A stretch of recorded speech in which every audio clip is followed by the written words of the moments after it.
North Wind. The North Wind gives a poor boy magic gifts that always seem to disappear. How does the boy recover his gifts? One day the North Wind saw a boy carrying a bag of flour. Just as the boy turned into his street, the North Wind blew the bag out of his hand and swept it right away. "That North Wind!" cried the boy in anger. He followed the North Wind right to his house. "You took away the only bag of flour we had," he told the North Wind. "What will my mother cook for our supper? I'm so hungry." The North Wind felt rather ashamed and tried to make up for the mischief he had done. "Here, take this tablecloth," he said. "If you spread it on the table, you shall have everything you wish to eat." "All right," said the boy, and took the tablecloth and started for home. However, he had run very far chasing the North Wind. It soon got dark. "I'll stay the night at an inn," he thought. As the boy spread out his tablecloth in his room at the inn, he ordered, "Beans, bread, and meat." The food appeared magically on the tablecloth. The boy tucked in and then went to bed. The sly innkeeper had watched all this through the keyhole. Late at night, he quietly stole the tablecloth while the boy slept soundly.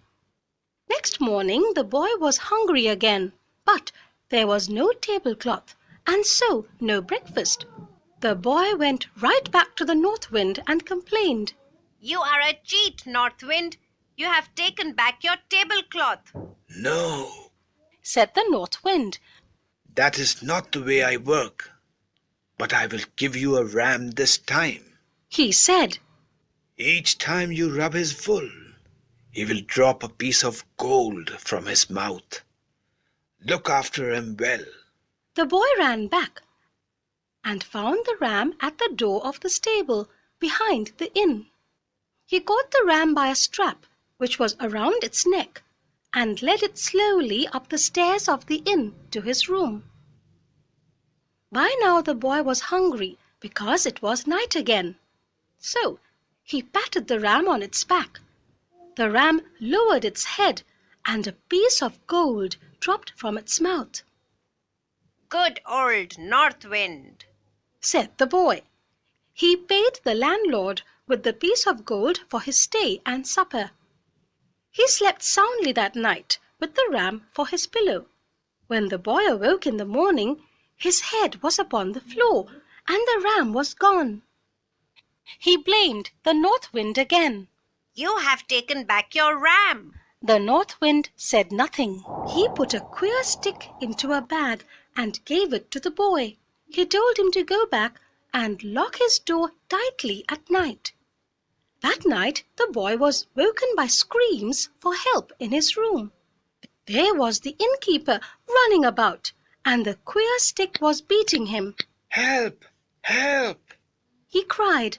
The boy quickly realized that the innkeeper had stolen his gifts.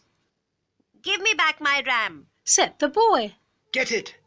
It is hidden in the barn," said the innkeeper. "Give me back my tablecloth," he said again. "Take it! Take it!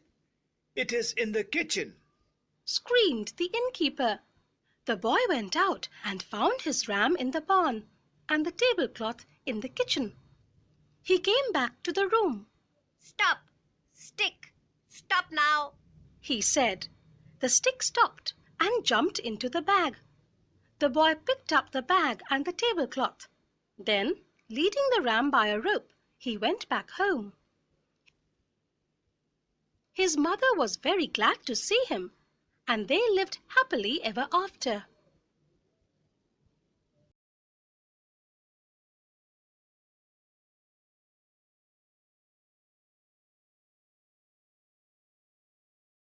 Opposite day.